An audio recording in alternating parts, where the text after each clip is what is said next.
വളരെ രസകരമായൊരു ചോദ്യം ഒരാൾ എന്നോട് ചോദിച്ചു, ഈ സർപ്പത്തിന് 100ഉം പാലും നടത്തുന്നത് എന്താണ്? യഥാർത്ഥത്തിൽ എഴഞ്ഞു നടക്കുന്ന പാമ്പ് പാല് കുടിക്കും. പാമ്പിന് പാല് കൊടുത്ത് വളർത്തുന്നത് പോലെ എന്നൊക്കെ സാഹിത്യത്തിൽ നമ്മൾ പറയാറുണ്ട്. സത്യത്തിൽ പാമ്പ് പാല് കുടിക്കുമോ എന്ന് ചോദിച്ചാൽ ഇല്ല. പിന്നെ ഈ 100ഉം പാല് വഴിപാടിന്റെ അർത്ഥം എന്താ? ഈ എഴഞ്ഞു നടക്കുന്ന പാമ്പിനെ അല്ല പൂജിക്കുന്നത്, നാഗയോഗ കുണ്ടലിനി ചൈതന്യ പ്രകാരം ആരാധിക്കുന്ന ശിവപാർവതിമാരെ തന്നെയാണ്. പ്രകൃതിയിൽ നിന്ന് കിട്ടുന്ന ശുദ്ധ നിവേദ്യമാണ് 100ഉം പാലും. അതിൻ്റെ അകത്ത് പാൽപായസം അടങ്ങുന്നുണ്ട്. അതുകൊണ്ടാണ് 100ഉം പാലും സർപ്പത്തിന്, ക്ഷേത്രങ്ങളിൽ സർപ്പക്കാവുകളിൽ പ്രധാന നിവേദ്യമാകുന്നത്. സമ്പൂർണമായ പ്രകൃതിയിൽ ലയിച്ചു ചേർന്ന ശക്തി ചൈതന്യമാണ് സർപ്പക്കാവിലുള്ളത്. അവിടെ ഒരു വള്ളി മുറിക്കരുത്, ഒരു ഇല എടുത്തോണ്ട് പോരരുത്, കാവിലെ മരം വെട്ടരുതെന്ന് പറയുന്നില്ല. പരിപൂർണമായ പ്രകൃതിയാണ് സർപ്പക്കാവ്.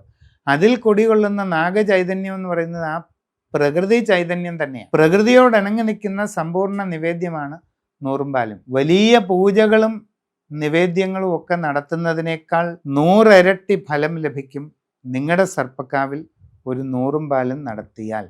അതാണ് തിരിച്ചറിയേണ്ട കാര്യം.